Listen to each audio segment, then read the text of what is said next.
En fait, la bonne réponse en ce qui concerne l'énergie, vous allez voir à partir de maintenant, c'est que l'énergie, c'est ce qui nous a permis d'être Superman pour de vrai. Vous savez, Superman ou Superwoman, peu importe, il vole. Nous volons, on a des avions. Il a une force musculaire absolument monstrueuse, il peut arrêter ce qu'il veut. Eh bien, l'énergie, c'est ce qui vous permet de construire des machines qui arrêtent ce que vous voulez. Il suffit que la machine soit suffisamment grosse.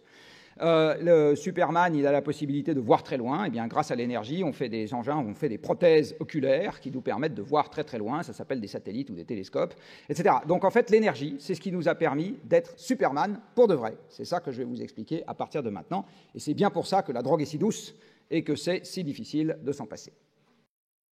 Alors, la quantité d'énergie que vous utilisez, vous, il y en a une petite partie que vous voyez en direct. L'immensité, vous ne la voyez pas. Personne n'est rentré tout nu dans cette salle. C'est interdit en France, du reste. Alors, ce que vous avez fait pour ne pas être tout nu, c'est que vous êtes habillé ce matin. Eh bien, en vous habillant, vous avez utilisé à votre profit des milliers de machines, vous vous en êtes même pas rendu compte.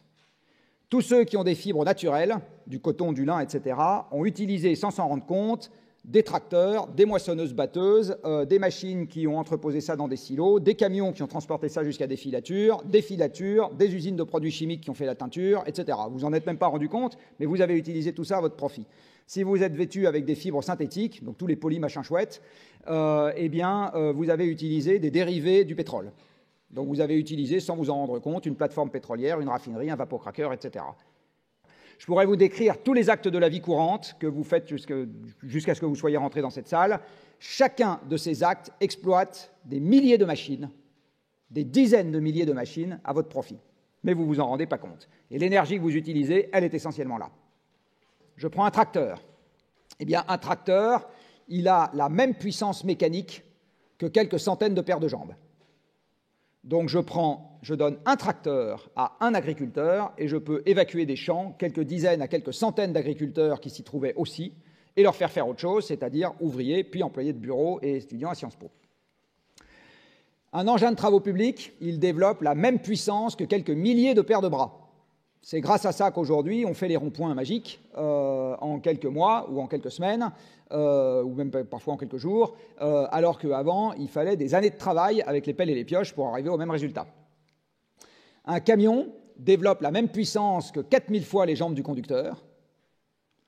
Un avion, c'est pour ça que le pilote d'avion est mieux payé que le chauffeur de camion, développe la même puissance que 1 million de fois les jambes du pilote. Et soit dit en passant, un gros avion de ligne a la même puissance qu'un gros laminoir qui est opéré à l'instant où je vous parle par une personne.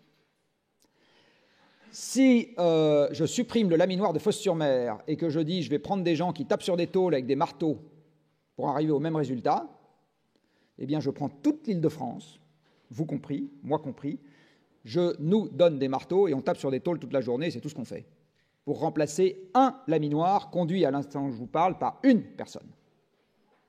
Donc le type avec des joysticks, il a multiplié sa puissance musculaire par 1 million.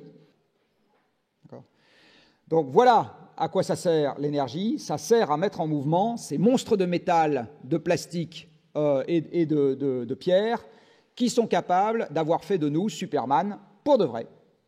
D'avoir fait de nous Superman ou Iron Man, comme vous voulez, pour de vrai. L'Agence internationale de l'énergie, alors la presse a totalement passé ça sous silence, totalement, a sorti en décembre 2018 un rapport disant, pour la partie conventionnelle du pétrole, c'est-à-dire ce qui n'est pas shale oil, le pétrole de roche-mère, et ce qui n'est pas les sables bitumineux du Canada, tout le reste a passé son pic en 2008. Et depuis, ça décline. Qui en a entendu parler de ce truc-là, à part les lecteurs d'Ozano? Bon. Je peux vous dire que c'est autrement plus important pour votre avenir qu'une bonne partie des choses dont vous avez entendu parler dans la presse, sinon la quasi-totalité de ce dont vous avez entendu parler dans la presse. Ça veut dire que notre costume d'Iron Man, il va commencer à rétrécir. C'est ça que ça veut dire.